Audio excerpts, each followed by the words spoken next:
এত সুন্দর একটা জায়গায় আসি বসলাম, পরিবেশটা খুবই ভালো।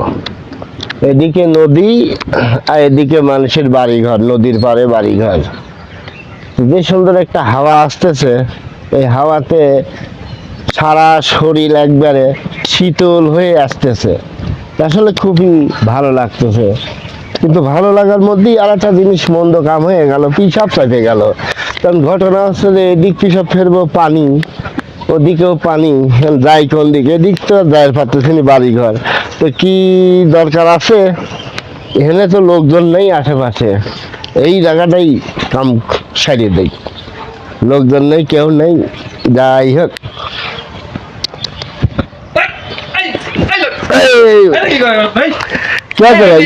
সামনে আপনি কি করেন? আমি একটু বইছিলাম আর কি। বসার জায়গা নাকি, আগের মতো জায়গা নাকি? এই দেখেন এমন পিসাব থাকে গেল, ওইদিক পানি, এদিক হলে পানি, ওইদিক বাড়িঘর, তো হেলে কেউ নেই। হেলে হলে আমি বইছি, পিসাবটা সারিবার লাগিয়েছে। সামনে এসব কাজ কাম সারতেছেন আপনি। আপনি তো হিজিল কেন হইল? আচ্ছা ফাজিল লোক। আচ্ছা, যা হয় আমি আর এক জায়গায় ডাক পলে। ওয়ালাইকুম আসসালাম মামু।